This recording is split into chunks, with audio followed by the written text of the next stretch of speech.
Hi everyone, it's Agnes. Welcome to the Q&A. This is a special bonus one for you, so you can actually see what goes on in a Q&A. The normal Q&As are private, so you don't get to see us, but today we're doing a special bonus one for you. So I'm going to call on one person at a time. If you want to ask a question, if you're new, you don't know how it works, just go in the chat and ask someone how to put up your little cartoon hand. And I'm going to start with Lily. So if everyone can mute themselves unless you're talking to me, and you're welcome to ask some of the regulars. Monique's in here, Marvin's in here, Helen's in here. There's a few other people that, let me just see, because people will help behind the scenes while I am actually talking to one person. They will help you if you want to ask them a question directly. Lily, unmute yourself and we'll start, the two of us. Hi. Hi, Agnes. Hello. Agnes. Hello. Can you hear me well? I can. Perfect. Okay, super. So I have a question. I manifested many things so far, and lately I was a little analyzing my past manifestations. For example, I asked myself, do I see any, similarities on how they appeared in my 3D reality? Or can I see any similarities when it comes to how long my manifestations took? And there is one thing that I don't understand. I manifested, for example, many smaller things. For example, seeing a golden retriever puppy outside and playing with it, or getting a flower from someone, or like finding €1 outside, right?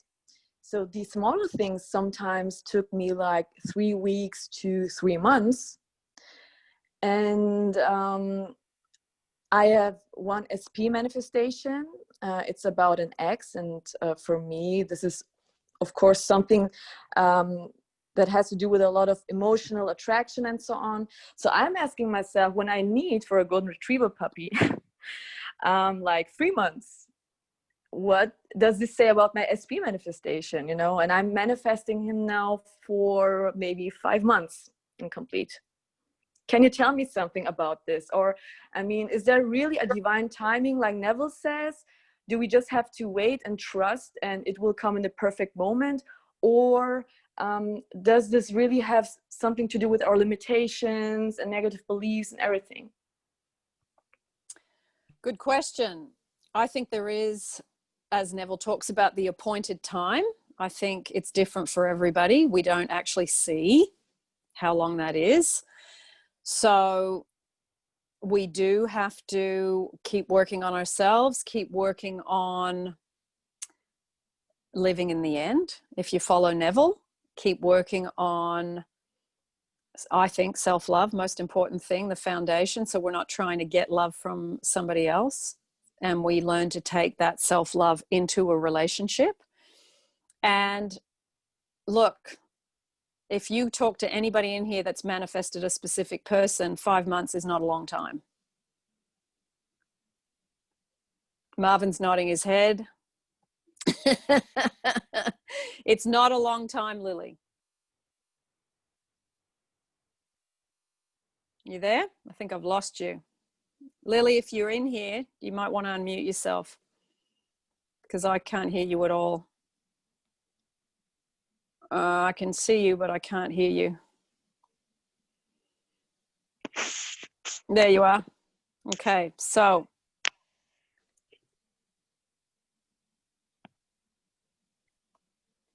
Lily, what's happened to you? You're in the waiting room again. Okay, hang on. I'm just letting you back in. Lily. Yes. Can you hear me now? Now I can hear you. Yeah, I don't know. Something was just wrong with my Zoom. Yeah. Okay, That's okay. So what did you say again? Sorry. Okay, what I said was 5 months is not a long time. Mm-hmm. It feels long when you're waiting, but it's not a long time. And things happen at the appointed time. We can't force when we think things should come onto our manifestations. You can try if you want, setting a time limit. Some people do. And that's totally okay if you want to do that. But you've got to say to yourself, okay, if I am in a state of allowing, then I need to be in a state of allowing. I need to really work on preparing myself by being in a place of receptivity. So when I hear people say it's taken 5 months and why isn't this working, I still think, and you can correct me if you think it's not right for you, but that you're still trying to get over there where the love is, and the love's not over there. To be honest, it was in the beginning like that, but afterwards I really started working on my self-acceptance, self-love, forgiveness. So I have this feeling that I did all of like I could do, you know? Yeah. And that's a little weird to me. So lately I heard about the manifestations, you know, like when manifestors are stuck in a state of, I know manifestation is working. Why isn't this working? So there are these affirmations like, I know it's working, and stuff like that.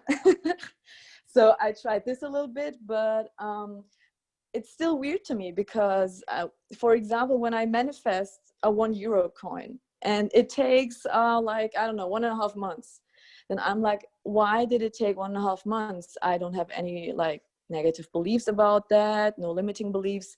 So I just don't understand sometimes why very small and easy things also take long, and then other things which are bigger come like 5-6 seconds later. And yeah, and because of my SP, I really feel like I did all the work. Maybe there's just this thing that I'm thinking about it too much still. And for example, that was weird. I had 1 week of very, like I was distracted for 1 week every single day. And in that week, something happened. This was a little weird to me. And I was like, okay, should I maybe just detach and completely forget about it and distract myself? But then many people say, no, don't do it. This is as if you would give up and do your affirmations daily. So I'm really, I don't know. I'm in a state of, I don't know what to do right now. Okay, I want to say something. It's good to persist. It's good to do affirmations. It's good to do your visualizing and all of that.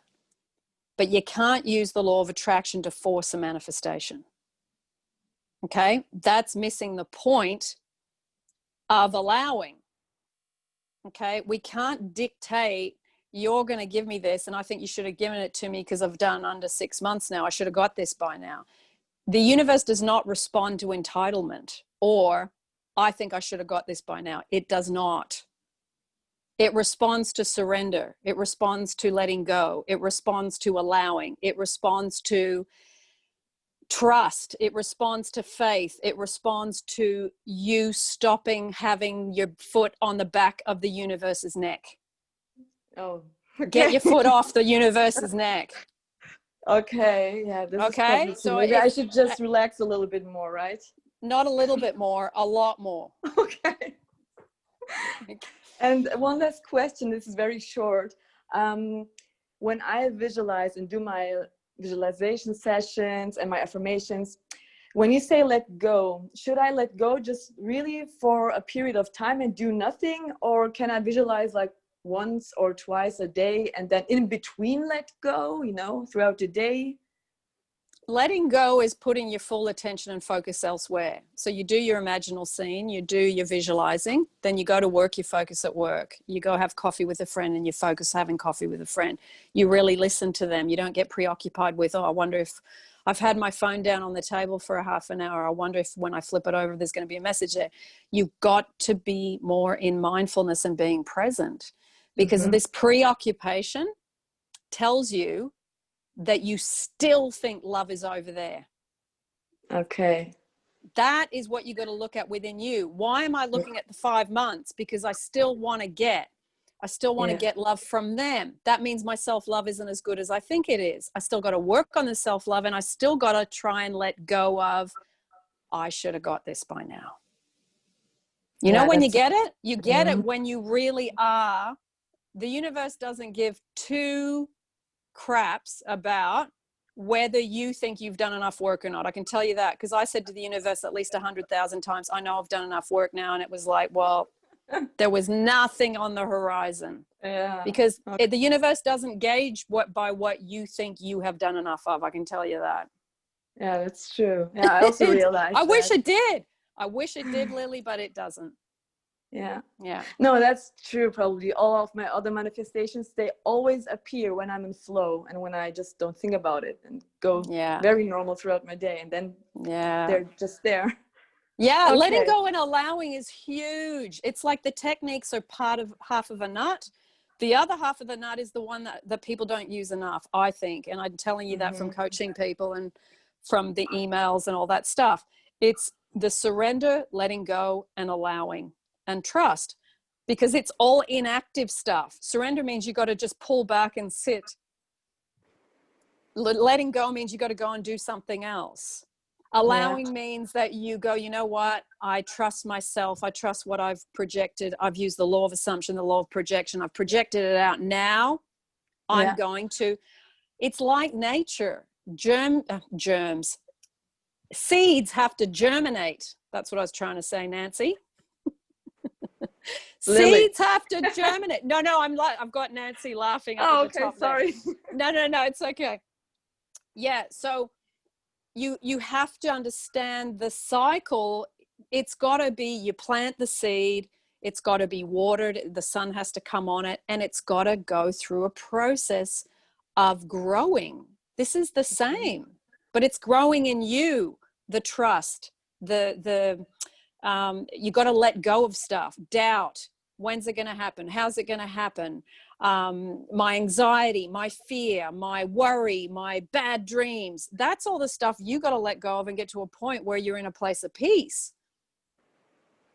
Once you get to that point where you do that and you get better at it, and you don't even care whether it manifests or not anymore, because you don't need it like a drug, like an addict with a drug, like it's the medicine to your not feeling satisfied. Once you get satisfied, once you get, you know what, I'll be happy without that because I know how to do that. I use this and I focus, and then that goes down and it gives me better emotions. I can be in a place of feeling loved and wanted regardless of who is standing next to me, who's laying in bed next to me, who's sitting on the couch next to me.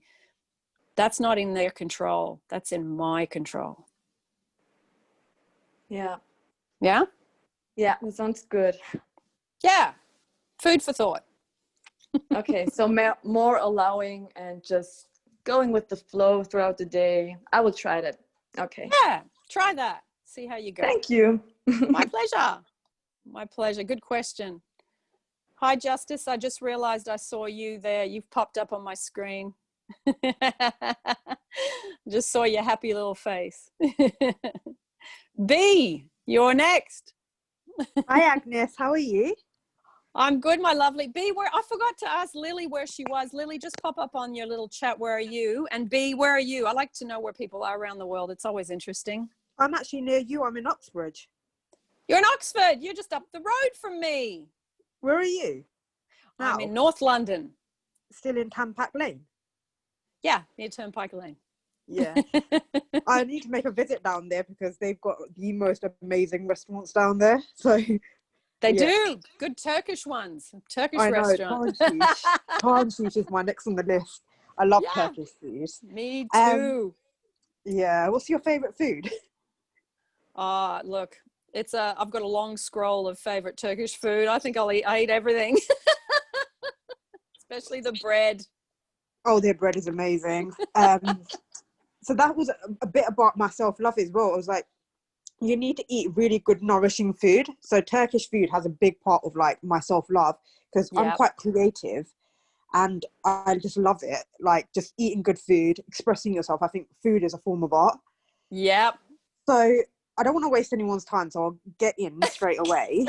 Go ahead. So basically, my question is, the way that I manifest is that I visualize the end result. So the way I got my dream job in the local council was I imagined the landlord falling off my handbag. So I just kept on visualizing that. And in that way, B, say it again. You imagine what falling off your handbag? So I can't say it properly. Do you know the neckline badge, the landlord? No. So do you know when you get a badge at work and with it comes the matching thing that you hang off your neck, like the... Oh, that. Yes. Okay, I'm with you. I can't say it properly. Lanyard. I've never heard that word before. Okay. That's The the Aussie. lanyard. That's the Aussie in England. So you've just taught me something. So the way I visualized getting the job was falling off of my handbag and I just let it go. And the way that I came up with that concept was because Neville says visualize the end result. And if you wear the ring on your finger, that brings the marriage.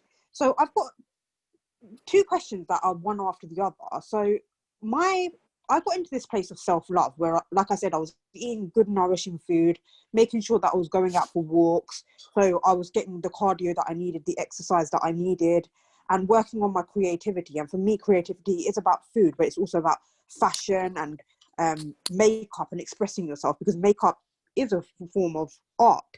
So I kind of got into the stage where I was like, when I get into a relationship, I don't want to go online dating and trying to meet someone to fall in love with. I want to meet someone that I do fall in love with, and I'll allow the universe to bring that person to me. And I had this set image in my head, but my specific person, who I was just like, because I suffer from rejection, and he is like a bit of a wound that I don't want to revisit because he did at one point reject me. I did manifest him back a year and a half ago by visualizing the end result of wearing the ring on my finger. We were married, and that was like a really big breakthrough. But because I started to feel that wound again, I knew I had to go and find my creativity, my love, who I was as a person. So I kind of got into this stage where I was just like, I want to find someone that I fall in love with. And then I ran into my specific person. So the question that I've got is that when you visualize the end result and you get a synchronicity, what do you do after you get the synchronicity, and how do you overcome rejection as a whole with your specific person? Because at one point in time, he did reject me, but the second point in time that he did want me to come into his life and love him. And I feel quite bad that I didn't do that. I felt quite selfish, but that was my insecurity at the time. So once you get a synchronicity, so if I'm visualizing the end result of me and him being married, when I bump into him again, that is a synchronicity. That's a sign the manifestation is coming. But what do I do after that? Allow and trust and have faith that it will come? Or do I keep on visualizing? Both. I think it's fine to enjoy the synchronicity, to keep visualizing. Mm-hmm. But I think what you said first, you allow. You don't go, okay, well, this has happened. Now what have I got to do? You don't have to do anything. You've got to relax. You do have to do something. You got to relax. Yeah. You got to keep your head screwed on. You got to, as in, keep your mind calm, keep your emotions soft, be in a good place. Don't go, oh my God, oh no, oh my God, what, it's this flare up of emotion. Yeah. Just to elaborate on my second question about rejection, I feel like he's like this predator and I'm his prey, and he's going to hurt me. So that's why I try to run away from him. And after speaking to you, I kind of get this instinctive feeling. It's a case of you're running away from your manifestation, and that's why you're not manifesting it, because you're fearful of getting hurt. So how do you overcome the rejection and hurt, the fear of it? You're fearful he's going to come, or you're going to get close, and then he's going to then reject you and say, I don't want a relationship. Is that what your rejection's about? No, he's been quite nasty to me in the past, in the sense that he lied to me about the fact that he was getting married just to get a reaction out of me. That was a part of my manifestation, that in order for him to get in contact with me, he lied to me about getting married, but that was all a lie. It became apparent. Okay. So it was a case of, even before like I came to your channel, he had a tendency of doing that, but his family do suffer from mental health issues to the extent to which they have been sectioned. So there's a part of me that believes that is him, who he is as a person, but there is a part of me that also believes that I created that. Well, you don't create, okay, I want to be clear about this, everyone's you pushed out stuff. You don't create people's mental illness. You don't create whatever's going on with people. They were like that well before they met you. Yeah, he But was. but the fact that they're around you, that part you create. You've called them in that state. So you got to go, what is it in me that is a match with my thoughts, with how I feel about myself, that's brought them in. We'll talk about him. We won't talk about his whole family right now, but him in that state, you've brought him in. So you go, what is it in me that I think, feel, and believe about myself and about men, or about him in particular, that has brought him right near me? That's the part that's everyone's you pushed out. So you got to go, okay, you've got the beliefs. I think he's a predator, and I think he's, what was this, that second thing that you said, he's going to hurt me? Yeah, I'm his prey. He's the predator. I'm his prey. Yeah. Okay. Now, you would probably like to change that, because that's going to create some not very pleasant stuff for you. Yeah, it hasn't. No. So if you've believed that and you got that experience, then you can create something new and get a totally different experience. So you've got to look at, how can I change my beliefs? Now, I'm not saying if someone is a predator and they're doing stuff that's really horrible that you hang around. It's about setting boundaries and going, no way, I don't want to be around this. And then you go and work on your self-love. I'm not saying you got to hang around there and change your beliefs in the middle of being preyed upon. Okay. You got to be sensible. Yeah. That's what I did. And then I kind of, when he came back into my life, I kind of felt like I had genuine feelings for him, because I want to manifest someone that I authentically love. I know I've got a lot of love to give, and I want someone that I can love. Well, to get that, you have to have a lot of love to give. You got to have a lot of love to keep. Yeah. You got to get your love barometer up enough that type of stuff won't come in, you see. Once your self-love is good, you get to the point where you attract people that match that within you. Yeah. Yeah? Yeah, so basically, once my self-love is good, I'll be able to manifest someone that is able to match that frequency. Correct. Yes. Okay, so for now, I should work on my self-love and the image that I've got in my head that I have of him. So how do I change the predator and prey to two people that can have a good relationship? I think it's really working on, you got to work on the self. Once you work on the self, what happens when you work on the self-love deeply, a lot of this stuff, because the relationship stuff is just a big projection screen of what you've got going on. So if you've got the belief about the prey and the predator, that screen is going to show up that movie. So you go, if I change what I'm doing now, predator and prey thinking, which is victim thinking, you go, okay, I really need to stop my repetitive habitual thinking. I would do two things. I would use Ho'oponopono on a daily basis. I would also go back to any inner child stuff with the inner child meditation, with if you go and check out Dr. Hugh Len's inner child meditation, you look at some interviews that he's done, the components of what he talks about really makes you sweep your side of the street. Now, Ho'oponopono and inner child will bring stuff up. So you get prepared and you release it and you let it go. Once you unblock the old cork, what you do here and now and what you project out onto relationships will change, because we relive what we've been carrying. We've got the old suitcase of childhood memories. So that stuff, it's still alive in us today. It doesn't matter how old we are. We're still dragging it and carrying it until we become aware of it, and then we clear it through working on the self. Some people use EFT, some people use hypnosis, some people use Ho'oponopono, some people use therapies, whatever stuff, and there'll be different things that work for different people. Try different things, see what works for you, and then you start telling a different story. But you can't tell a different story while you got all this murky waters underneath. That won't work. You'll keep defaulting back to this, defaulting back. to this. So you do the work on the surface, the self-love, the affirmations, but you still got to work on clearing the underneath, the underbelly. Then your relationship with that person, the energy from you changes. So it has to change the playing field with that person on the outside. You see, you may find, I don't even want to be with that anymore. That is, why am I stepping towards somebody that does that? You might have that moment. You might also have the moment of, you know what? I'm not taking any crap anymore. If I see even a sniff of crap, I'm out of here. So you could swing either way, but I think with people that have got a nasty tongue, are abusive, are all that stuff, you got to ask yourself, what am I doing here? What is it in me that I'm hanging around with that? Because that says a lot about you. The thing is with him was that at one point in time, he was really, really nice.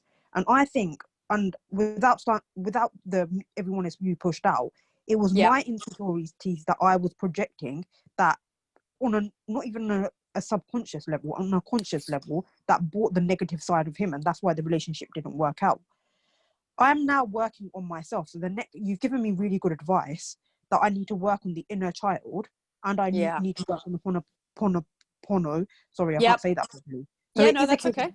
That is the next stage of my self-love, because I will go and see a hypnotherapist about the fact that I need to change the way I think about my childhood, because not everyone had a great childhood. Some people had very difficult childhood. Some people don't get over it quickly. So that does answer my question perfectly. So thank you so much for that. No worries, B. No worries. And you know what? I've yet to meet anyone that's had a perfect childhood in my lifetime. Not even one person. Why? Because even if a person had a good childhood themselves, someone in their life might have died. Someone in their life might have lost their job and have been wiped out, and something happened to them. They had an accident. Like, it's not just your childhood. It's the people that are around you that you loved and cared for, that their stuff could have impacted your childhood. So, it's like there's so much stuff that can come in that affects us mentally and emotionally from the age of 0 to 18. The thing is with me, one thing I do know about, I was one of those children that were fearful of their caregivers. So now I associate love with being abused. Okay. Well, that's good information. That's good information. Yeah. So there's a list of things why people get love misconstrued with bad behavior. Whereas with me, one thing I do know, as a child, my physiological needs weren't met by my parents. They didn't care. They were too busy sending money back home. I'm from Pakistan, and that wasn't a part of the culture back home, but it was a part of the culture that the people brought here. So they thought that because we were from more affluent backgrounds, our children are not our responsibility, sending money back home. And one of the things they did was that you don't deserve it. So now I've manifested. I actually truly do believe, because one of the things that I did when I was reading Pam Grout's first book, I can't remember what it was called. She said that ask for a sign from the universe. So I asked for a sign from the universe that I was walking home from the high street, and I said, if I see him today, that means me and him are meant to be together. I didn't see him, but my sister then said at 10 o'clock in the evening, I need to take my car out for a drive. It's just come back from the mechanic. And I said to her, all right, I'll come with you. So this is a bit of a miracle, because she was going to park up in this space, and she parked in that space. I wouldn't have seen him. So she moved at the bay right in front of do you know how in England we have the bays and then they're side by side? She moved in that bay and he was parked on there, so I saw him.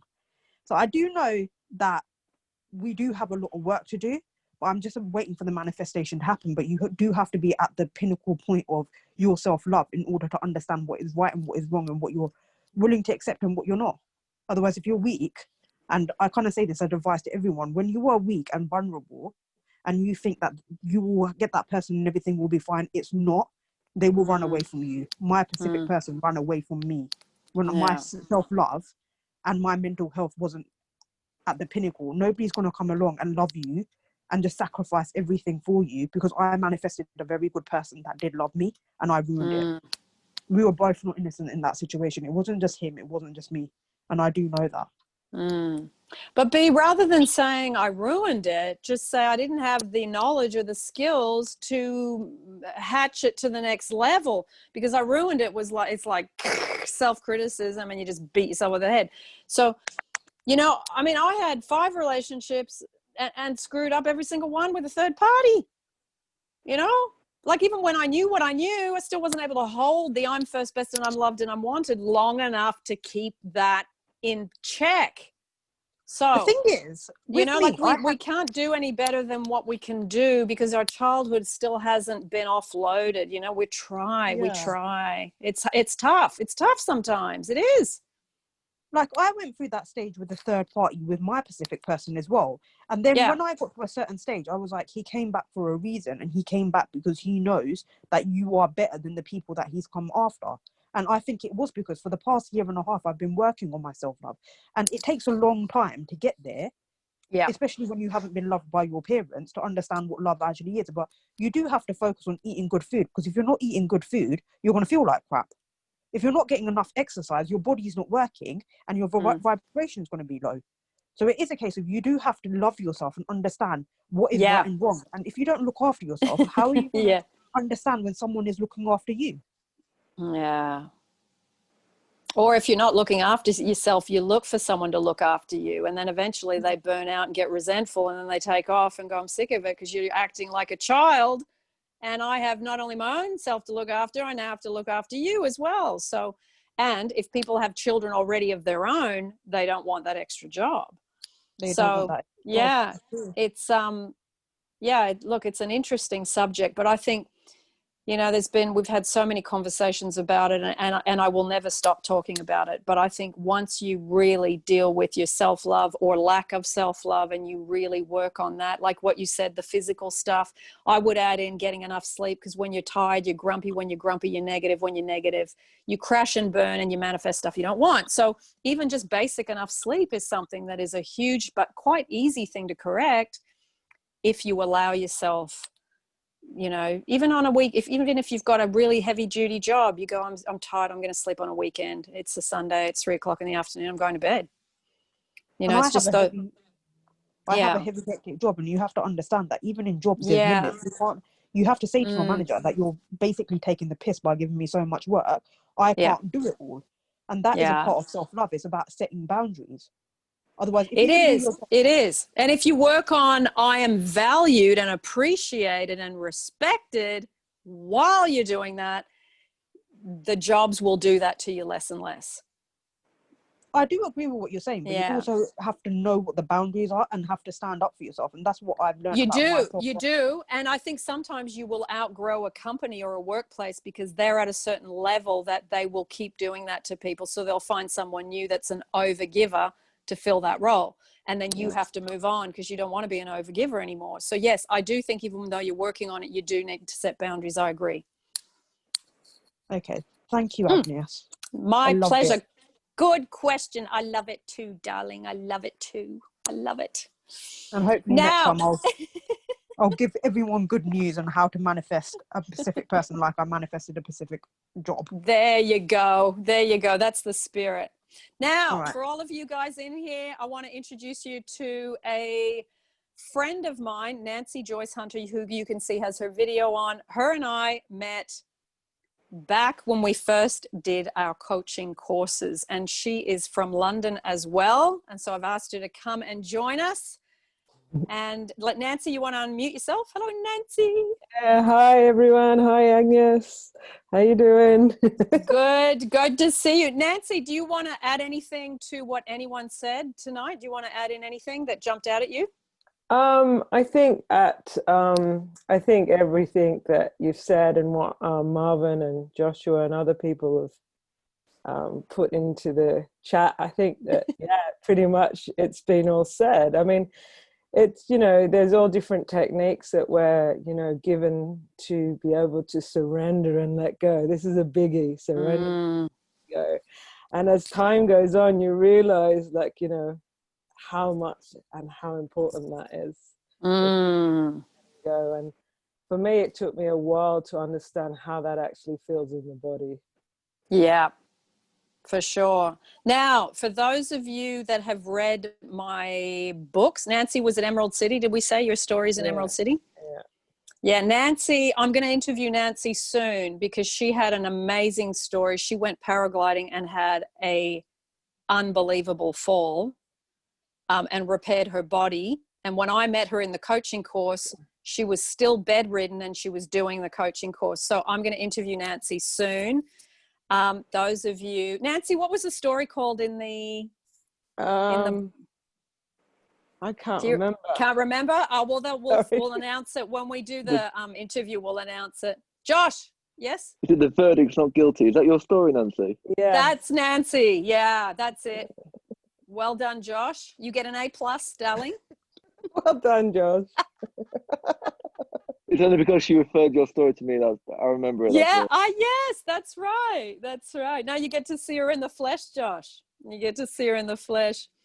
So Nancy and I go back a long way, and we've ended up in the same town, and we're both from Australia. So we've got links. That's where we met online. So Nancy and I had a chat today. So I said to her, come and join us. So you can look forward to Nancy's story soon. Something for you to look forward to. Thanks, Nancy. Thank you, Agnes. Julia S.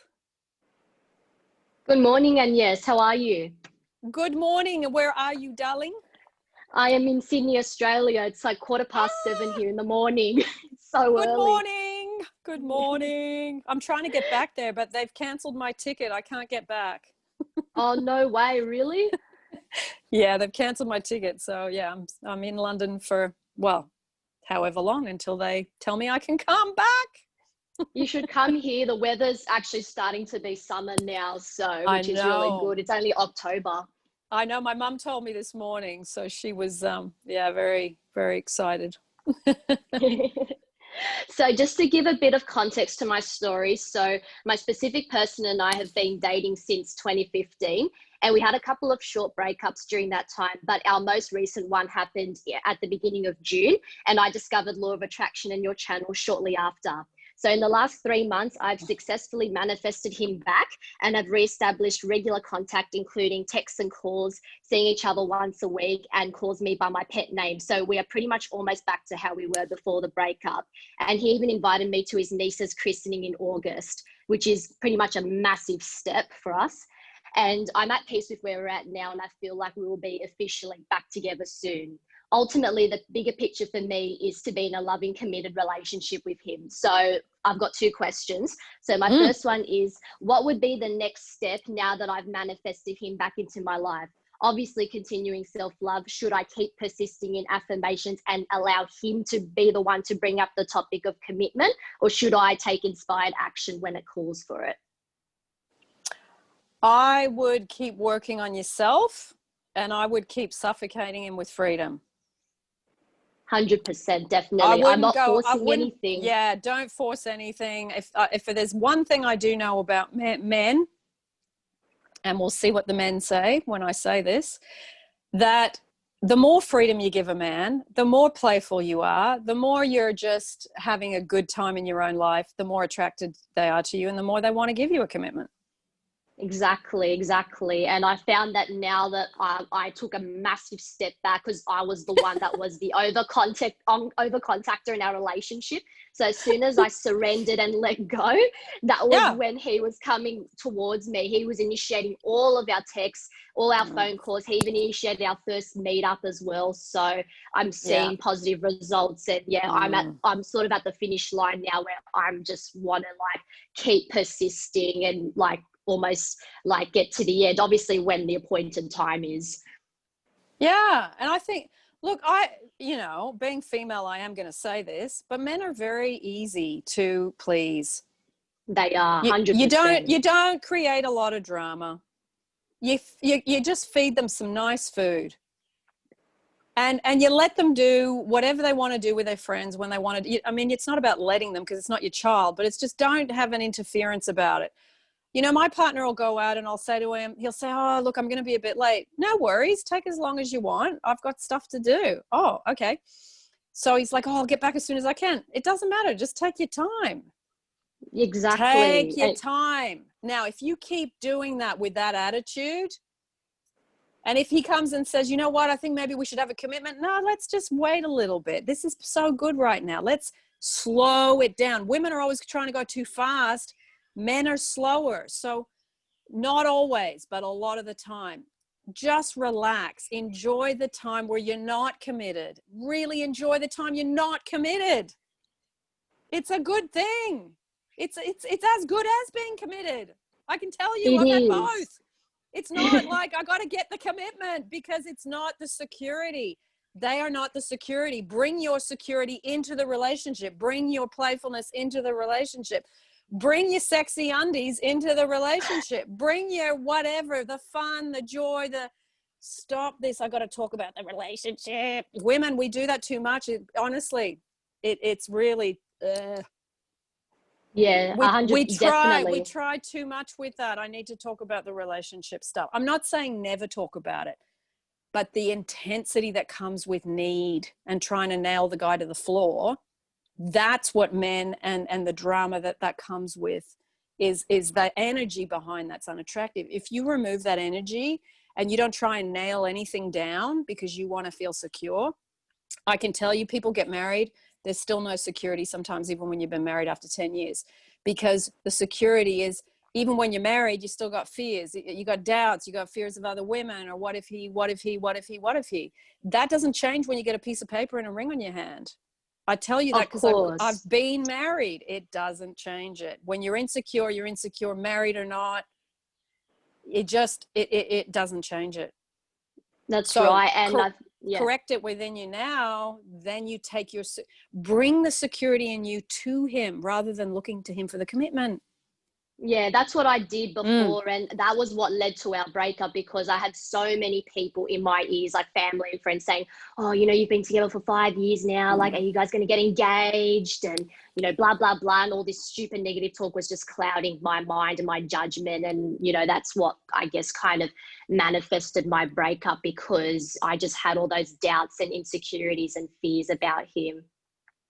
Well, in a way, you allowed other people's fears and insecurities or judgments or what they thought you should be doing in your ear, and then you let it influence your relationship.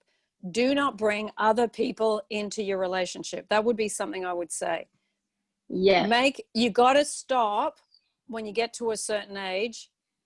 I'll make my own decisions and I'll be doing what I want. Thank you for your input, but it's, the complaints department shut at 4:00. I don't need to hear it. You get to a point where you have to set boundaries with friends and family and stop involving them in your relationship all the time. Yeah, that was actually going to be my second question. I was just going to ask, like, how did you deal with like negative comments from friends and family? Since like this process has begun, a majority of my family and friends have been incredibly supportive of us getting back together, so to say, but there has been one or two immediate family members that have voiced their negative beliefs about him. And, I've been like, I know obviously everyone is pushed out, and I've been affirming that my family and friends love our relationship, they're accepting of him, etc. But, sometimes in your 3D reality, like, they're just still there. And, sometimes it's just in your face. Like, for instance, my specific person called me yesterday and I was talking to him on the phone, and my sister comes past my room and goes, oh, are you talking to your lame-ass ex-boyfriend again? And like, she'd say stupid comments like that. And, like, I'm trying to shut them out, but, I just don't, like, how do you deal with it when it's right there in front of you? And just a bit of context, I'm 24 years old. I live at home with my immediate family. So, I can't not talk about it with them or hide it. It's just too hard. But, like, when it's right in front of you, it's just a different story. I think you got to make a decision. Rather than affirming that they love your partner, that they're okay with him, you've got to be okay with whether they like it or not. Yeah. This is where you mature up and you go, you know what? I am 24 now. I'm not a child. I'm not 30. I'm somewhere in the middle. But there comes a point I make my own decisions, whether my family and my friends like it or not. And you will wear the consequences of that. But you've got to be in the place where because if you don't do this, it will affect your relationship and your marriage if you ever get married. Because you've got other people you're going to have it's a bit like that Lady Diana thing. She always said there was 3 people in the relationship, her, Camilla, and Prince Charles. Now, some people have more than 3 people in the relationship, they've got their mum and dad, they've got their brothers and sisters, and they've got their best friend or whatever. You have to limit what you tell people.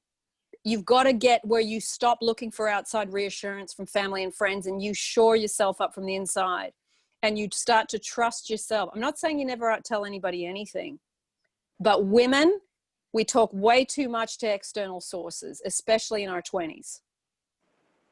Because we're looking, oh, he did this, I don't really know what that means. What do you think? You know, stop that, because that's going to come in and pollute your relationship. It does. And it creates arguments between you. Yeah, exactly. And my mum, like, she had conditioned me, you know, my whole life to always seek her approval. And I think, like, that's probably where it's come from, where, you know, like, whenever, you know, I wanted to do something or something was wrong, like, you know, she would influence my thinking. And now that I'm obviously older and I'm more mentally stronger, you know, I don't let that happen anymore. And like, I feel like with time, I'm just getting so much better and better, and I'm just shutting all these negative people out of my life and just doing my own thing, trusting my own intuition, and just doing what I feel right, what feels right for me. Cool. Yeah, good to hear. And look, it's a process. You know, you get it wrong a few times, you go, God, I wish I hadn't said that to that person. This is created. Now I've got to listen to that. And now I've got the original thing I'm thinking about, plus the second person's stuff. And I'm sort of caught in the meat. I'm the meat in the sandwich, you know? So yeah, the more you do it and it has a backlash, you wean yourself off that. Yeah, definitely. Yeah. Thank you, Agnes, for all of that. That's been super, super helpful. No worries. Martina, do you want to throw in anything about that? Yeah. I was going to say, I understand where she's coming from. And yeah, my mom, like, in the past, I've dealt with assholes. So, you know, like, anytime I dated someone, like, my mom would say something, and then it's like, okay, she was right, but, you know, I was a teenager. But now, since I gave birth, now my mother is pushing for, like, marriage. Oh, you should marry him, because what if, you know, when he works on his house, what if he falls off, and then, you know, like, the whole legal thing. But in my heart, I feel as though we're not ready for marriage yet. I know it's, like, kind of backwards. We had a baby first. She was coming regardless, because I know TMI, we weren't using protection. So, you know, it's like, all I have to say is, like, just trust your heart and just know that, you know, you attracted that person for a reason, and they attracted you. So, you know, I could see if the person was abusive or something like that, then, you know, we don't go back to that. But yeah, like, my mom's pushing me to get married and all this other stuff. And I'm like, if I get married to him now, it's not going to work out, because, like what Agnes says, you know, don't pick the fruit before it's ripe, or something like that. Yeah, that's the one. Yeah, so whenever that happens, when we get married, we get married. If not, that's fine, because I know, like, me and him are connected, not just on paper or a ring. We're connected through our souls, through our hearts. So yeah, just tell him to kiss your ass, shut up, and just don't, you know, just don't overshare. Like, I used to do that. Yeah, I used to do that too. Yeah, because I've learned my lesson. Yeah, because then people like to throw it in your face. Like, say if your boyfriend does something, they say, oh, well, you took him back and look what he did. And just that's so true. Yeah. Yeah, just go with your own intuition, because you never know. Like, some people, they're evil. They want to break you up. You know? Yeah. So just keep everything to yourself. And only if something really horrible is happening, like there's any type of abuse, then I would say, you know, just tell somebody, you know, and don't continue with that person. But yeah, so it takes a lot, but, you know, just take your time. You're 24. I'm 39. I just had my first baby, and my first real relationship was with my SP, and that was at 36 years old. So yeah, I'm in no rush to get married, honestly. Like, I'm not even thinking about marriage till maybe the next, like, 5 years or so. I mean, I come from a Greek background where, you know, my grandparents are like, come on, when are you getting married? And, you know, they're like, I want to be alive for the wedding. It's so, like, it's so sweet. But at the same time, I'm like, yeah, like, you know, it's going to happen in its own time. yeah, just don't rush anything. Just surrender and let go. I still struggle with surrendering and letting go. But, you know, just just take life one day at a time, and hell with what everybody's going to say anything about your relationship. Like, even if you're married, even if you have a baby, everybody have opinions. Just tell them, you know what, you should just bend over and say, kiss your ass. That's what, I had to learn to do. So, Yeah. yes, everybody's going to have their opinion, but, just protect your relationship, because that's what I've learned to do. Like, I pray over my relationship every day, because it's been outside forces that's been trying to, break us apart. Even people who we don't know, and family members, it just drives you crazy. Just tell them, kiss your ass at the end of the day. Yeah. So. Good advice. Thank you, Martina. That's good advice. Thank you so much. Monique, thank you. Monique, you're up next. You saw your little message. Come on. Yeah. I trust me. I've been there myself. I used to tell, especially with my friends and stuff, whenever, I had problems, especially my Pacific person, AKA my hubby, speaking of assistance. I used to tell my friends, the things that he did and blah, blah, blah. They like, oh, why are you still with him? They're like, girl, you need to quit his ass or something like that. And sometimes they really give you really bad advice. And especially also with family too. From now on, from this day forward, at the time, I learned my lesson. Like, you know what? I'm just not tell y'all shit, because y'all give me like really bad advice, and sometimes you don't want to hear it, especially that the things that you really don't want to hear. And I know sometimes family and friends, they think they mean well and stuff, but sometimes they can be full of shit, especially with family and friends. I'm sorry. I mean, don't get me wrong. I love my family and my friends, but sometimes you like, nope. Unless they ask you, how your man doing and everything. And I say, no, he good, he fine, he's doing great. And I'll tell him to say hello. If it's, not great, but sometimes you have to lie. Sometimes, I mean, like a little white lie and stuff, and instead of just telling, he's not doing this or doing that, and if you don't if you don't want to hear the things that they telling you, just don't tell them. You're so right. This is between you and God. Yeah. That he's the main person that you need to tell everything, but everybody else, nah. No. And as Marvin said, family and friends mean well, but they don't know well. That, I think when he said that in one of his videos, that just spoke the truth. Right. And also you got to be careful, especially the people that you talk to, if they not ever been in a relationship, don't tell them either, because they will not understand what they were going through. Especially you got friends or family that is single, or they never like been in a relationship before. So that's something that you got to be careful too. 100%, definitely. Yeah. Nice, so Monique. Nice. So just don't tell them a damn thing. And I would not tell my parents to kiss my ass or something, especially when you still got your teeth. So I hope that's right. You still got to be respectful towards them. You still need to respect your parents, but also your parents also got to realize that you're a grown woman. I mean, you can do whatever you want, and if they don't like the person that you're with, too bad. I mean, hey, I mean that's on them. I mean, that's what they feel, and exactly.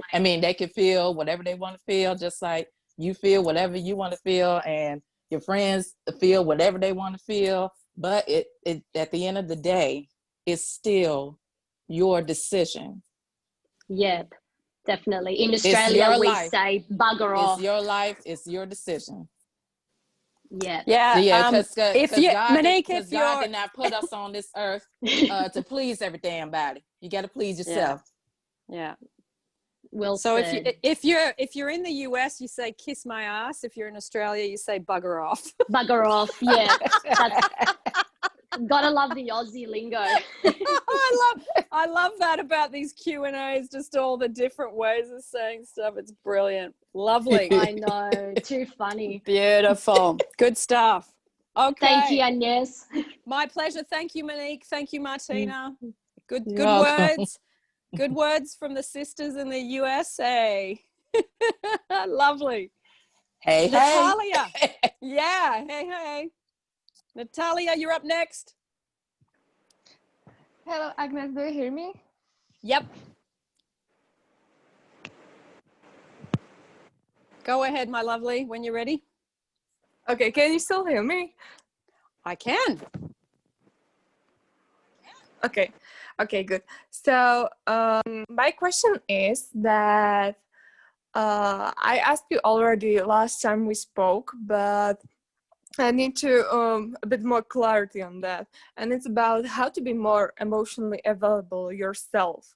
Because I've realized that I used to attract, now it's better, but I used to attract many guys that were emotionally unavailable themselves, or the relationship could only be long distance. And I didn't really understand that. But now when I finally started to connect with some guys that usually are near me or live in the same city, it's like, oh my God, I want to run to the other part of the world, if you understand what I mean.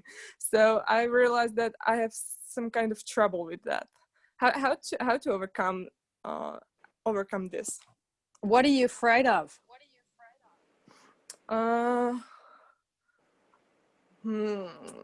That is really what I'm afraid of. Well, maybe that. I mean, it's easier to long distance relationship is hard, but to me it would feel easier to because I wouldn't need to open up myself to them. And so going back to my question, what are you afraid of? Maybe opening up to them. And even though I'm a pretty open person, but okay, stop for a sec. So why are you afraid of opening up? Why?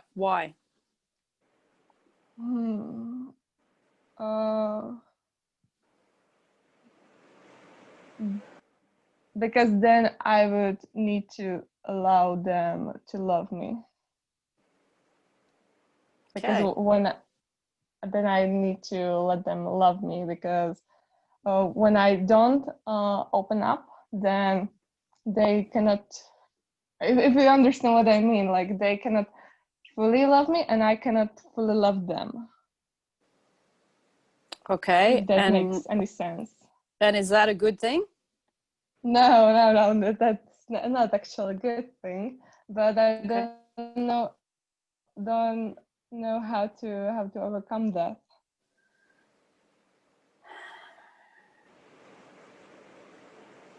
I think it's going back and looking at why am I like this, and seeing if you can pin it back to who was the first person I felt that with in my childhood. I think it goes back to something. It's not something I could probably unravel with you here, in 5 minutes, but try and start there. If I'm like that now with men, why am I like that? And where did this begin? When do I first remember this happening? And if you can pinpoint where this dynamic started, because there's a good chance it's with a man. Well, my father died when I was 5 years old. Okay. So that was the first man that I truly actually loved. Okay. So if you love, someone will leave you? Since he died, I left. Again, okay. I didn't catch it.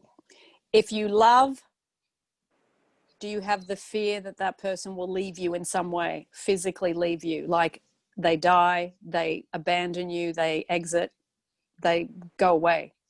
Have you got that fear of being left if people get close to you? Okay. That actually, when you said that, that actually makes a lot of sense, because when he's when there's a long distance between us, then it's not like he abandons me in front of my eyes. Okay. That makes actually kind of sense.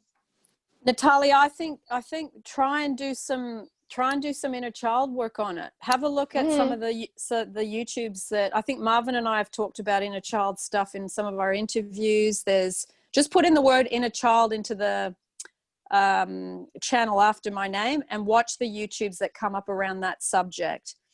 See if you can do some work on it, because if you can release some of the old emotion from that time, it can change and unblock what's going on now, you see.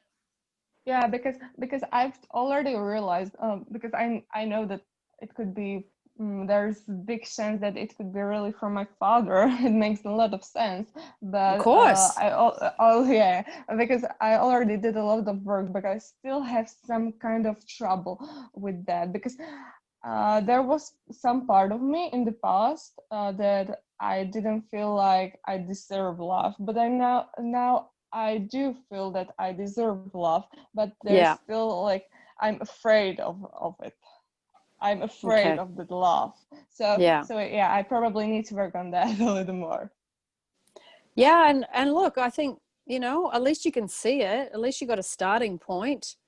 At least you can go, okay, I do feel like I've got some issues around emotional availability, but that's coming from what happened to me. I don't want that to affect my relationships anymore. I'd like to work on it, and just try and start to explore that, whether you do that with somebody one-on-one, whether you prefer to work quietly with some inner child stuff. I would check out Brandon Bay's work. Have a look. Brandon, can someone type her name in the chat? Brandon Bays, B-A-Y-S. Have a look at her on YouTube. Have a look at what she writes and talks about the emotional journey, because she talks about releasing a lot of old stuff. And I think she's one of the best I've seen. So you might want to check out that stuff too. Okay, I will sure do that, because I used to do the inner child meditation with Dr. Hugh Len, and that helped a lot, but there are still some parts of it that I still have trouble releasing. Yeah. And Natalia, it's not something you do once. Like inner child work, I still do inner child work, and I've been doing this for like 30 years. Still do inner child work, Nancy too. Like, it's like we've been doing this for years, and there'll still be someone that comes in and hits you in a raw pink nerve, and you go, oh, ouch, don't like that. What's that again? It's usually you say that to yourself because you've been doing it for a long time. Again? And then you got to sit and you got to process it and you got to work on it, and you go, for how many more times in my life am I going to have to do this? I'm nearly got, gray hair now. So it's like you do have to it's like you keep weeding stuff out. You keep weeding stuff out. You keep weeding, and it gets less. Like it doesn't, you're not stuck in the, in the rabbit hole all the time now, but you still get hit and you still get hit. Oh yeah. I need to remind this myself, because I usually am like, I need to be perfect. Like I need to be this and that, and otherwise it won't work. So I need to remind myself that I don't need to be perfect. Oh, and no. There's always still stuff that I need to clean all the time. Eternal students. yeah. And there's eternal students. And Agnes, there are other questions that I have, and it's about how to meet someone on a deeper level. I mean, with a guy, because I would like to enter a relationship when I will get better with what we just talked about. Yeah. But when I used to manifest my specific person, my former specific person, then I didn't really focus on any other guys, because I just wanted him. But I realized that we wouldn't really make a great match, so I decided to let him go and allow myself to meet someone new. And lately I've been meeting a lot of guys just by walking to the gym, and they start talking to me and just meet new guys and meet new people. but I have trouble with finding someone on deeper level. For example, we exchange numbers, but there's nothing like that follows up, I would say. Or we go on a date and I mean, I don't feel like it anymore. Like how to work it better for myself, if you get what I mean. If you feel I that you're in explained a, it. if you're in a state of love and you go and date, you're going to have a good time and it's going to go further. It's you're at the grassroots of this. So you have to be in love with you and then go on dates. That's the best formula to attract amazing dates. That makes sense. And if I want to manifest someone new, someone brand new, because it probably is around the same subject when you want to manifest a specific person, but I have trouble like not focusing on a certain person and just letting the go what comes up. How to manifest someone brand new? You've got to work on your self-love and work on feeling loved, and then you will meet somebody. It's all you. Yeah, that's right. I don't say anything new in these Q&As. I say the same thing. It's really not new. It's a lot not of your new. videos. Marvin, do I repeat myself? Sometimes you need to remind yourself. It's like affirmations. You need to repair them. Just put Natalia, put an alarm on your phone. I just need to get my self-love really good and feel in a state of love, and then I'll go on a date and it'll work. But if I'm not in a good space, I'm going to attract someone who's not in a good space, because that's the match, you see. Yeah. That is so true, and I need to remind myself that a lot. Yeah. Okay. That's all right. By the way, is that a print painting of Gustav Klimt behind you? Yeah. Yeah, it's Kiss, right? Yeah. We have this. Yes, we have the same picture in our living room. Oh, nice! There you go. Yeah. We're twins. Yeah. Nice okay, one. I'm really glad I talked to you. Have a great week. Bye-bye. Thank you, Natalia. Joshua.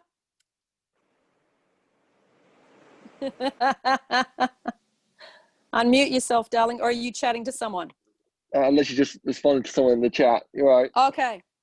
Do you want to, remember you and I were talking about something today on Skype about relationships. I think this would be a good time to bring that up, because it was very, very good discussion about the mechanics of relationships and free will within a relationship. So can you remember what you said to me today? You really are testing me there, Agnes. In a nutshell. I literally just woke up at that point. I've got a sign on the wall here saying "Don't swear." This is going live, you know. So that's all right. People have sworn already. It's going to be, switched off as not for kids. So don't worry. No, okay, right. So my understanding of free will, from what I remember this morning, is simply we'll talk about SPs, for example. So they have the right to choose whatever they want to do. So we have the right to come on these sessions. We're not under anyone else's control or anything like that. We're not robots the other day, and neither are they. We're trying to manifest an SP. I hate to say it. They could be manifesting whatever they want. It is like that. So what it falls down to is the simple fact that we work on ourselves. We work on our self-love that you repeat all the time. And that's what it falls down to the most. We do all these techniques, the whispering technique, rubbing out, etc., etc. But what it falls down to, if you just work on yourself, remember what Kamal says, if you cover all consciousness, whatever you are, people will respond to that. So if you are love, in the state of I am love, I love myself, guess what? People will love you for you, because that's what you are. So in essence of free will, if you feel love, they will naturally come to you. So you're trying to force somebody with very little love or anything like that, just simply anxiety, separation anxiety, which we all suffer from some degree, you're only going to push them away. And not only that, from what I mentioned this morning as well, I know a lot of us focus on negative scenarios, like what they're doing, who they're seeing, etc., etc. But don't forget that can also play well in your favor. They have free will. They have free will. So they could say, well, no, I don't want that. Oh, that person's come to my head. No, I don't want that. So it can work well in your favor. It's just, as long as you focus on you, they will come naturally to you. If not, someone better. It's just, it's what it falls down to, is just working on yourselves. That is free will, you know, and anyone who says otherwise is talking bollocks. You know, we're not robots. It's simple as that, and neither are they. We're all human. And if free will didn't exist, you imagine if you dragged someone back into your life, how would you feel about yourself? They're not loving you because they're doing it out of their choice. They're loving you because they have to. And how would you feel? You know, you would feel the lowest of the low and the shittiest person going. So that's all you can do, is just work on yourself. That's what it falls down to. That's why I won't bother, well, personally, from what we discussed this morning, I won't bother with techniques. Not until you're probably together. If you want to get a cup of tea or something like that, you know, it works well with the whispering technique, apparently. But that's it. That's my argument of free will. It does exist. Anyone says otherwise, they're talking out their ass. It's simple as that. I think that's everything I covered, Agnes, unless there's something else I've missed. No, it's good. We were talking about the whole free will thing, and I do think that this is an atomic bomb subject on YouTube: free will versus non-free will. Now, people are always throwing Neville at me about this. Okay, if you're going to read Neville, read all of Neville. Neville says that in prayer, the art of believing, people can reject what you send. If you don't read that, you haven't read all of Neville. Free will, whether you believe in it or you don't believe in it, it's totally up to you, but you got to look at, why do I believe there's no free will? And I will tell you, for a lot of people that I hear say there is no free will, it's those people that want to control an SP. And sadly, that's not right to me. That's spiritually disturbing to me. Now, if you want to believe there's no free will, that's totally up to you. But if you're going to quote Neville, you're going to read Neville, read all of Neville, not just some bits that you've heard from one person or the other.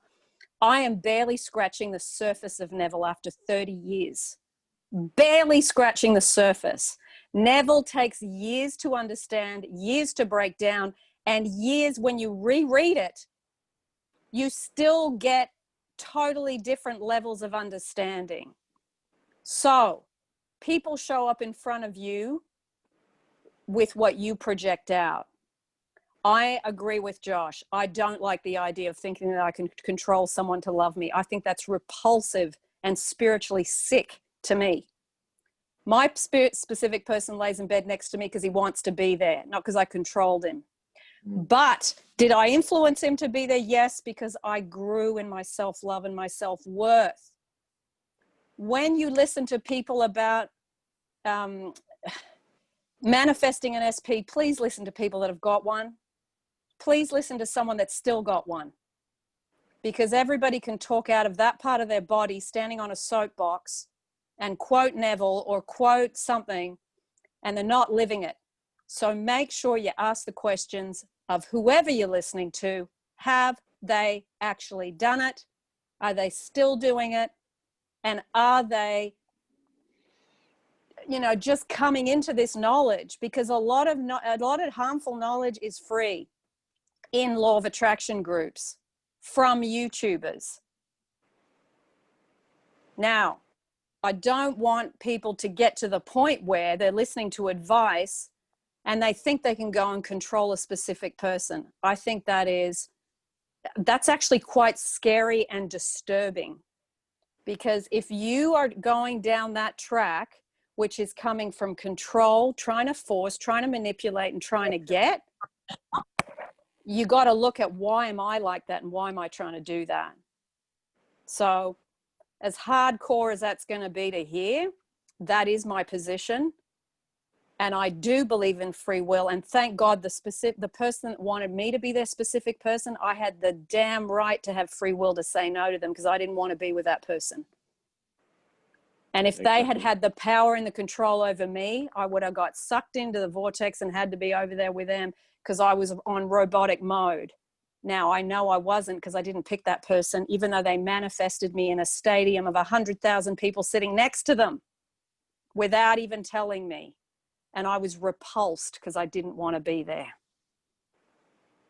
So, I think this free will thing, you got to look at what the hell am I doing here? Because this is disturbing, and it is a fine line between persistence and obsession. There's a fine line. Persistence is great. Obsession and trying to force and control is tipping the scale into, not really good. So, Lily, yes, I just caught a little bit of your statement there. So, let's go to, thank you, Josh. I'm glad we talked about that, because you and I were nutting out the mechanics of that today, and I think that stuff's really important. And letting a SP come to you with love and generosity and a real beautiful open hand, wow, that makes for a wonderful relationship. So, Vanessa, you are up next. Oh my God. Hello. Hello. Hi everyone. How is everyone? Is everyone okay? Where are you, darling? Where are you? I feel like I'm talking to someone famous.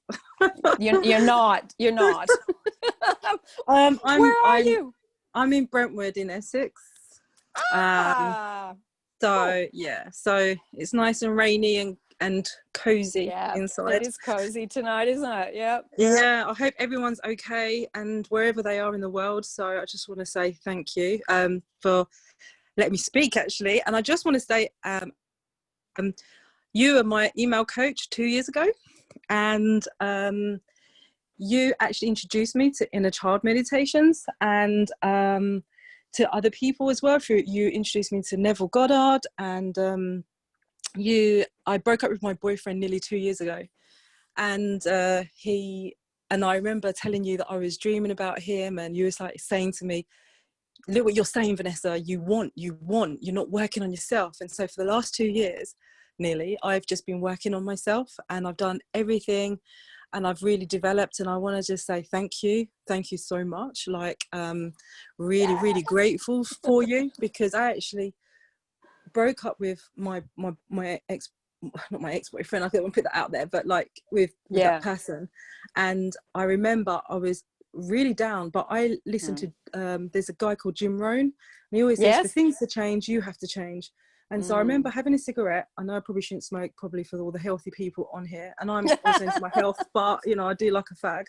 And so I was having a cigarette, and I was just like, I don't know why this man is so in love with me, and I just don't understand why I'm pushing him away. So I was like, for things to change, I've got to change. So I went in deep, like you told me to, went into inner child, cried my eyes out. And I still do it now, because Jay Shetty's actually doing meditations on Insta like every day. Yes. So he did the inner child meditation the other day, and I cried again, but he went to a different age, which I never even thought about doing. And I was like, oh, that's interesting. And I cried again, and I was like, oh my God, like, please don't tell me I've got more words to do, because I thought I was there, and I thought I was there this time last year. And every day goes by, and I'm going, oh, okay.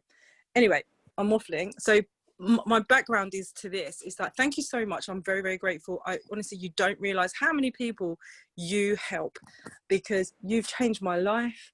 You've changed the way I see myself, and you've changed the way that I love myself and how I view other people. And I'm just so grateful. I never realized. And I remember I finished with that guy, and I remember it was like how to get your ex back, and there's all these videos of like no contact for 30 days and all of this sort of stuff, and it just didn't really resonate with me. And so then I saw this video, how to get your ex back, and it was you. And I remember watching it, and I remember thinking, oh my God, it's all about me. And it just and that's how I got introduced to your videos. So I just want to say thanks, universe. So I've been in a really good place mentally. Like my mental diet's been on point. I really feel like I'm living in the end. I watched your video today about the Neville nugget about living in the end, and you read a passage from the Law and the Promise, and that really helped me. I don't know when you uploaded that, but it was today that I listened to it. Today. And, yeah, it was today. Oh, was it today? Yeah. It was fantastic because I didn't even think about things like that, like feeling him touching my shoulder, or when I'm sitting down to like, I was like, oh my God, another light bulb moment. Oh, so cool. I've been feeling really, really great. And then been doing my meditations with Jay, been doing my scripting as well. I've started doing scripting. Don't know why that's come into my life, but I started doing that, revision and all that sort of stuff. Feeling great, feel incredible, feel like I'm living in the end. I feel like my mental diet's great, blah, blah, blah, blah. This week, I'm not even gonna lie, but it's been the most horrific week ever. That if everything just came crashing down. Like, so my neighbour, one of my neighbours, has his ex-girlfriend, that they're not together, came to my house on Monday, and I've started to produce music. So I started learning how to produce music through lockdown, one of my dreams. So I was doing my lessons, and his ex-girlfriend came to my house at 9:30 at night, and was like going, you know, you're with him. I know you're with him. And I was like, what? So my first question is that blocking me getting back with my SP, because I didn't understand where that came from. And then I found out my other neighbour is the one that has told this woman about me being with this guy, because we've got chickens basically in our garden, and everyone loves the chickens, and our fence, you can see through it. So his son comes over and plays with the chickens, and she's like, I'm going to get the police if you go anywhere near my son. It's like EastEnders. If anyone watches EastEnders, if they're English here, my God, it was EastEnders.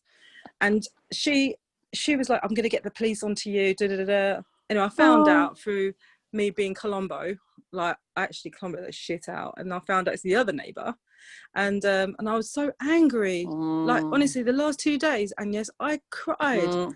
I could not stop crying, and I was thinking, why am I feeling like this? Because I'm incredible, I'm empowered, I'm doing everything I want. Why have I let these people like have that? I don't get it. Can I say something? Yeah. When you start working on your self-love, you start feeling wanted, secure, and first best, you will attract sometimes a lot of people in second best. Really? Yeah. Really? If you're feeling you're in your first best mode. Yeah. Now, when you're in that, sometimes, you can attract people loving you, but you will sometimes attract, when you're in first best, there's second best people hovering around. So sometimes you will see it as a compliment in a way, if you can. Really? Like, they're all fluffing around in second best and not good enough, and because I don't like gossiping, and like and I thought to myself, I get that. I agree with you. I don't like. I don't talk people's business, and like you're basically this poor woman as well, is like she's in that messed up head.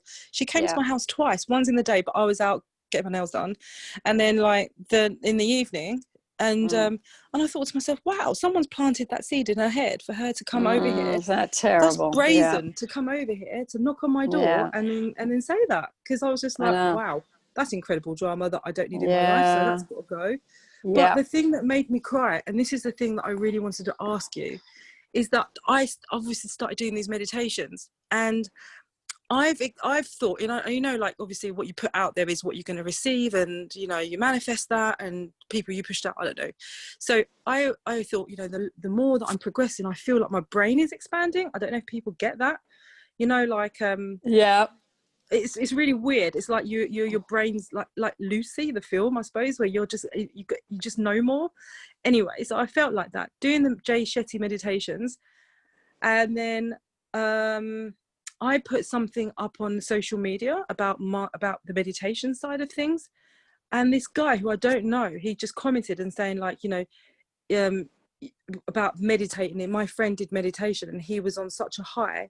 It's called something nirvana, and he couldn't come back down. And he said it's not a good place. And then I spoke to my friend. I was like, God, like, why did he say that?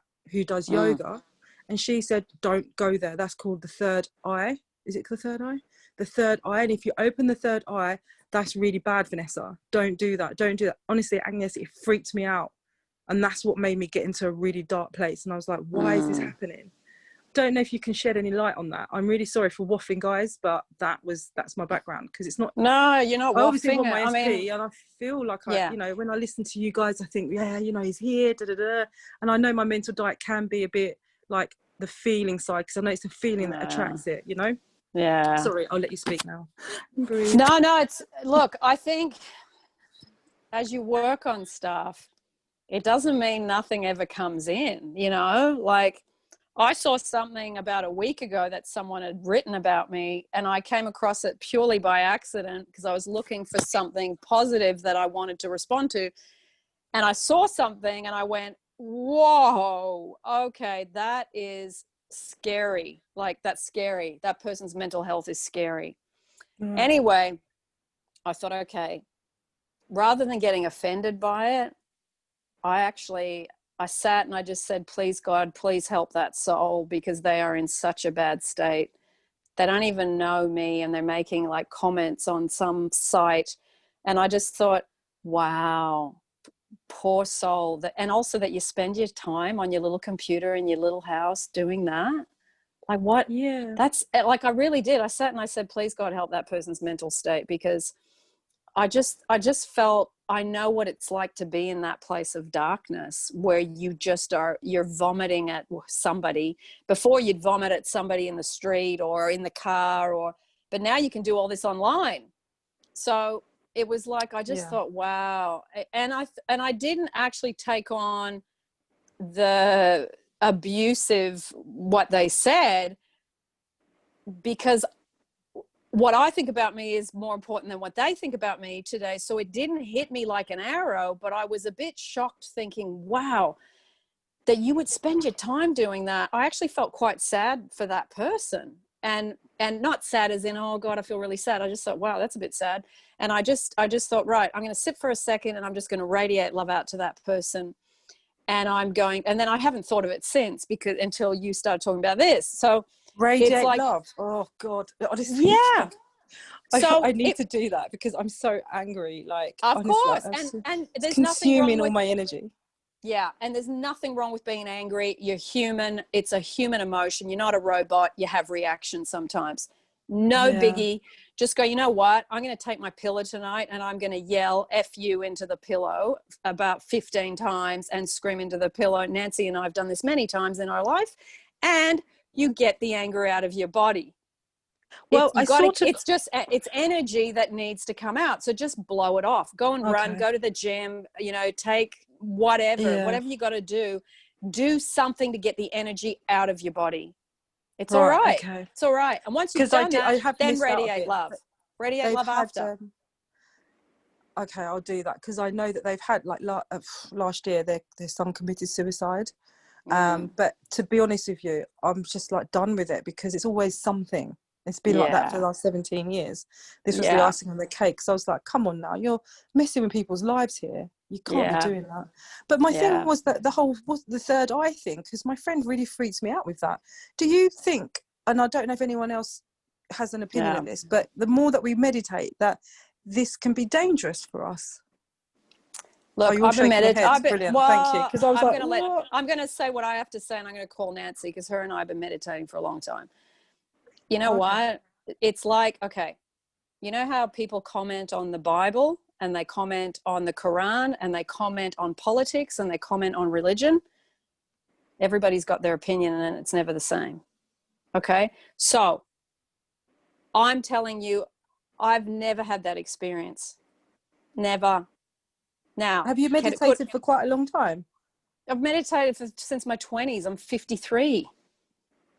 You're not 53. I'm 53. So it's like, I'm not saying that maybe couldn't happen, or, you know, that maybe it happened to somebody, but, you know, it's like people project their experiences onto you and their beliefs onto you. You got to go, hang on a minute, am I going to take that on? You know, I mean, people have said to me some extremely mad things over time, and I thought, right, that doesn't actually fit with my belief system. You can reject what people tell you. You don't have to take it on. Yeah, true. That's very true. Yeah. 'Cause Yeah. she was saying to me, like, she went, are you, Yeah. you know, you can start seeing people's like illnesses and ailments. Like, So there's, you know, got a tumor. There's a guy on YouTube, and he used to be called Eric Ho, but he's called Shri. Master. Yeah, I know. Yeah. I'm pointing to you. You can't even see me. Yeah, that's it. And he was saying as well, like, you've got to be careful, because once you get into the point of opening up your third eye, I don't even know what this third eye is, but anyway, and you know, you can start seeing people's diseases. And like he was saying, that he saw that his uncle had a tumor, a life-threatening disease, before he knew. And he said, do you really want to go there? And it's like watching a nightmare movie, you know, when you go to sleep and you're like, oh my God. Like, and then my friend was going, do you want these demons in your life? And I was like, what? Oh my God. And all I did was put about meditation, this meme, and I've got this. Yeah, but look, people say law of attraction is demonic, it's witchcraft. You know, they're like, there's a whole lot of stuff that people say about all sorts. You know, like, I just go, okay, well, that's your thing, and I'm not going to negate that if that's what you believe. I mean, I've meditated for years. I just connect with the God within. Sometimes I do my breathing. Sometimes I have a out of body experience and I come back and it's an hour later. Other times I'm sitting there for 5 minutes. It feels like 5 days. It's never the same. It's a personal experience. I wouldn't go into plugging into other people's whatever, you know, because you can go down an endless rabbit hole of people's whatever around so many different subjects, and there's so many interpretations of everything. Your interpretation of meditation has been a really great experience. Absolutely, and it's because of you. I'll be honest. And my experience is, like, I'm no guru, I'm no meditation expert, I'm just an ordinary person that's a student on this path, just like all of you, and I'm meditating because it makes me surrender, let go, and relax. And then it sometimes makes me go, whew, I'm feeling a lot of sadness, I need to let that out, or whatever. It makes you just aware of where you're at that particular time, in that particular moment. So if you want to go on some, you know, thing or trip about it, I mean, there's all sorts of different types of meditation. There's all sorts of fancy things. I mean, for me, meditation, you're just sitting there quietly and you're getting grounded and you're trying to feel a bit better than when you first sat down.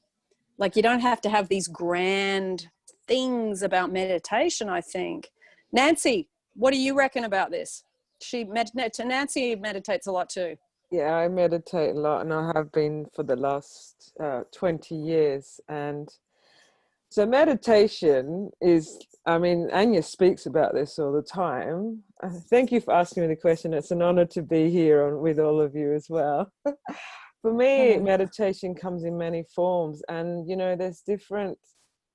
Meditation's been on this earth ever since time's begun. It's a system of connection back to the truth of who you are. And I think where people get scared with meditation is because they start, again, depending on your thoughts, feelings, and belief systems, they start looking at, oh, what, like these people start speaking about, oh, if you connect to the third eye, you connect to spirits. Well, it still comes under belief systems, because I've worked with many clients that has happened to them, but they also have done what we call medicine, you know. And when you start opening up this without very trained system, you can open up to all different things. I'm not going to be dishonest there, because what I've seen and what I've heard, but the point is, when you're connecting to the I am always within your heart and into the I am, into the universe, I've never had a bad experience in the last 20 years. I've always had beauty and always feel amazing, because I actually reset your body. You always bring yourself back to the truth of who you are. So me too, and I just don't understand where that's all come from. Like, because when I listened to Agnes, I started meditating before with Bob Proctor about paradigm shifts, and that was before I even met my ex. And then through that, And with your ones, Agnes, I think it just, for me, it makes me focus on my what I would like. Sorry to interrupt you, Nancy, but it's the it declutters my mind, and that's how I feel. So what so I hear what you're saying, Nancy, because obviously, like, you've obviously heard some things as well, and what you're saying is actually what a couple of my friends had spoken to me about. And I've never heard of this sort of stuff, though, and I was just a little bit apprehensive and scared that I'm going into a field that maybe I don't want to, you know, like what do you call those sort of drugs, like LSD, acid, all that sort of stuff, those you know, head tripping, like drugs. I've never done it, by the way, guys, like, you know, but like, it apparently it's like that, where you're in such a on a high that sometimes it's quite, when you come down, it's like a massive crash. And that's what I'm a bit scared of, because I don't want to open up myself to too much, you know. But then I'm thinking, am I overthinking it? Probably I am, because I'm a woman. Answered my question. That's all right. There's women in here. We know what it's like. Oh, and the men in here have had to be around it, so they're used to it too, you see. I tell you what, men have got patience. I've learned that for the last 2 years of working on myself, going, wow, that's incredible. How do men put up with us, like, and our minds and what we're talking about and our overthinking? Because men are very logical thinkers, and we're very emotional, and we but how, but why, but when, and it's like, you know, football's on. But thank you so much, because you actually really no worries about it. I was a little bit worried about it.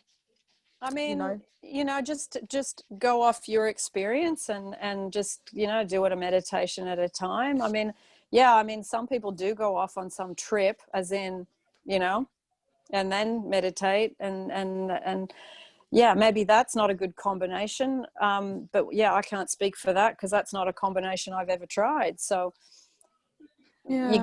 I suppose it's okay. That's not the road I want to go down. And meditation's felt good for me. Trust your feelings, trust your instincts, trust yourself above other people. You are so right. You said something earlier to somebody else. Yeah, about it's a theme today. Yeah, it's a theme today. You're about sharing. People telling. Who said don't overshare? Someone said it. Martina or someone. Like, it was the girl from Sydney. The one that was talking about telling her family, or it was the girl from Sydney, and telling too many people too much stuff. Yeah, and having external factors or people having that effect on you. 100% right. Yeah, I'm so but grateful. it takes time. I think you don't even realize you're doing that, and then you get caught in the web, and then you go, oh my God, why did I do that again? I got tangled up.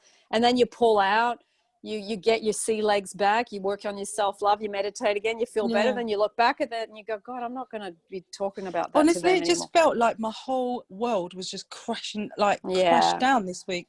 And I was like, oh my God, I can't believe that. Like, what's happened? Like, I was, this time last week, I was like in this really calm, don't care, flatlined, you know. I know I'm going to attract things, because I'm so flatlined with it all. I don't care if it comes, don't care if it does, Nice. And then, great, fantastic, until like, I don't know what happened this week. And then I just sobbed, you know, when you're like, because you just got knocked over. But just go, you know what? Going, all that stuff. But I took a hit. You know what? I felt so good before. I'm going to go back to reinfecting myself with that, because that feels better than this. So let me get over there again. So you don't spend too much time working out why I'm here. You go, okay, I don't like it here, I'm out. Yeah, I've got to do that. You're so right. And you know what? May God bless you, because I tell you what, you are so amazing. Thank you. And thank you, everyone, for the advice as well. And, Beautiful questions. Really, really, really appreciate that. And thanks for helping me out as well. And I hope you come to my wedding one day. Well, it'll be a nice Mauritian wedding, because I'm Mauritian. I'll make sure I'm free that day, darling. Just give me a little bit of notice.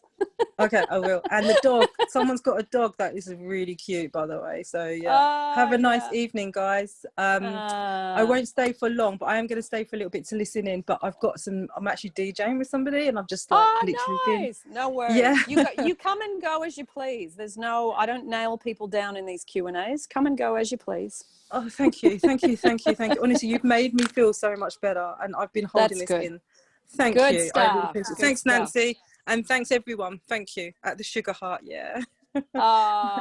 I'm going to take one last question from iPhone, and then I'm going to go and watch my series on Netflix.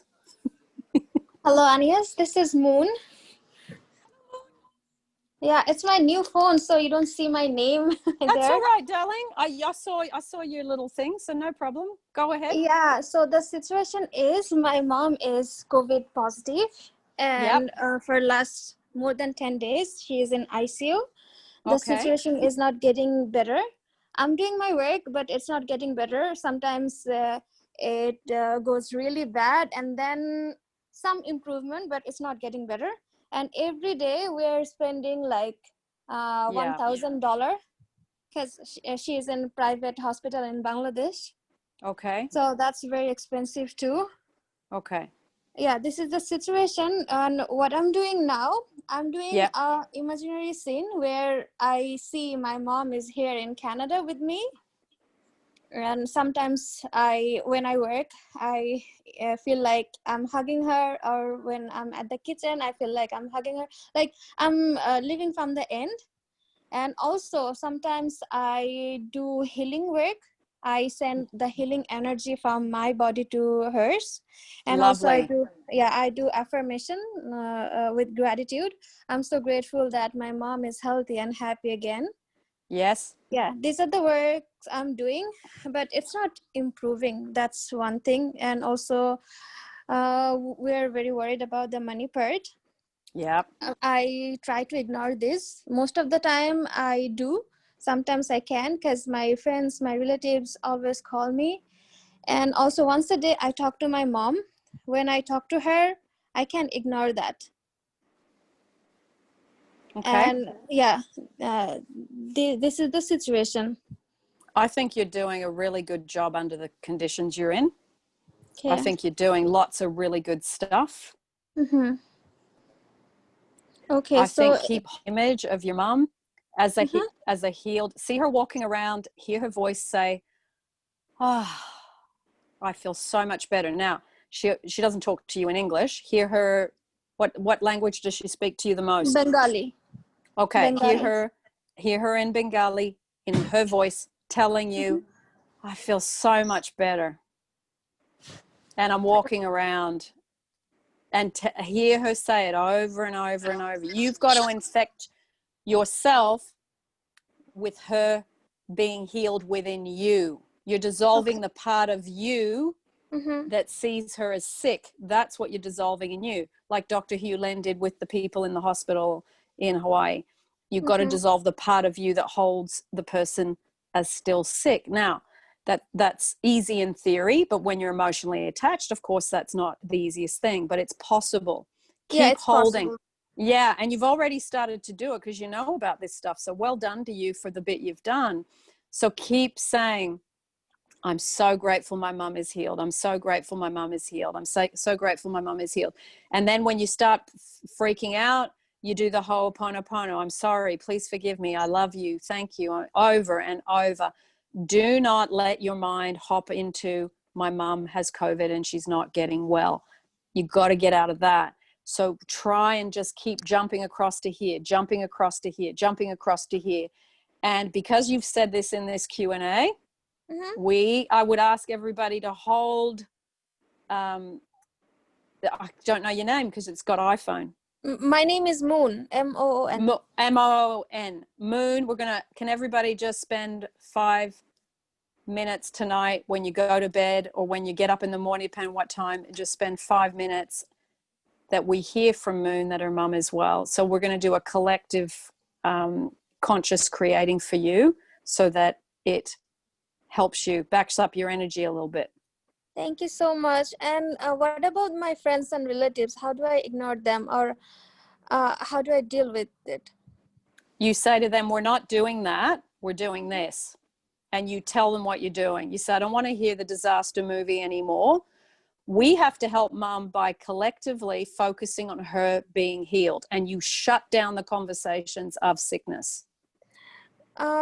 They don't know anything about this practice, so it's not possible with them. No, it is possible. You're going to teach them about this in the process of this, because they're going to be panicking and they're going to be more receptive because they're scared. This is when people learn stuff, when they're scared. So you say, we're not going to talk about mum being sick anymore. What we're going to practice is, as a family, we're going to practice imagining mum being well. And you just say it in a sentence. If they don't want to do it, you obviously can't control them, but plant the seed in their head. Plant the seed. Just plant the seed. That's it. Okay, and if I can't control, then what do I do? Do I just revise them once I done talking to them? Yes. Yes. Good idea. Okay, and what about the money part? Money also worries me. Like every day we're spending $1,000 and all of our savings are going there. Okay, I would do the money meditation on my channel that's free. Okay. That it's got currencies. Just put in how to attract more money meditation. Now, it's not for you to attract more money. No. But it's for you to get into the vibration of there's enough money. Oh. That's what the meditation's for. Oh, that's so great. You've got to stop going into financial fear, because the financial fear is going to keep draining the bank accounts. Right. Okay. And you also talk about a lot, like you also talk about let go a lot, right? So in this situation, do I just continue doing my work until she gets better, or I have to let go too? Okay, you do what you said you were going to do. You visualize your mom, you hear her voice saying that she's better. You keep saying thank you. Now you got to get prayers of thanks are the most powerful prayers of all, not prayers of desperation, not prayers of asking, prayers of thanks. Thank you, God, or whatever you believe in, whatever, if you've got a guru or whatever, you use that and you say, thank you for my mom's perfect health. The whole family is so relieved. Thank you for my mom's perfect health. Thank you for my mom's perfect health. Thank you, thank you, thank you. And try and call up that feeling of, oh, that's so great. Get that active in you. Okay. And how many times in a day do I do this work on her? Well, depends how much time you've got. I would probably do it a lot right now if you've got the time, because you've got a high pressure situation. So you go, okay, if I've got the time, I'm going to sit in meditation a lot, and I'm going to call that up in me. I'm going to keep giving thanks, keep hearing my mum saying she's healed and she's feeling better. And then when I start going down the fear path around money and her health, you practice, I'm sorry, please forgive me, I love you, thank you. Intercept the fear, intercept the fear, intercept the fear. Do not let it take root. Okay? Thank you so much. And the last thing is, I just realized my mom had really bad childhood. Her whole life was really bad. So maybe she created this situation for her. Her whole life was so bad. Do I also need to work on her whole life, or I just focus on this only? I would keep it simple and just focus on this only. Otherwise, it's too big a mountain otherwise. Keep it tight, keep it small, keep it simple. Yeah. Okay, I'll do that. Thanks a lot for your time, Agnes. My pleasure, darling. And send me an email and give me a good email update. I will. Okay. I will. All right. Thank you so much. My pleasure, darling. My pleasure. All right, everybody. It's Netflix time, so I'm going to scoot. I'm watching Orphan Black, and it's really good. For those of you that have seen it or haven't seen it, it's a really interesting series. Hello, Adam. I can see you in your little corner there. I saw you pop on. Lots of love, everybody. Lovely Q&A. A long one, but a good one. So I will, I'll be up. Yeah. Just before you go. Yeah. For anyone that's new to law of attraction, what's one thing that you would recommend to them for testing out the waters, I'd say? One thing. I would go to Oh, it's a tie between Kamal's book, Love Yourself Like Your Life Depends on It, and Neville books. I would go equal first. That's interesting because I bought the Kamal book at the end of August. There you go. Wow. Yeah, that's profound. Adam, you and I will connect via email because I'm well aware of what's going on there. All right.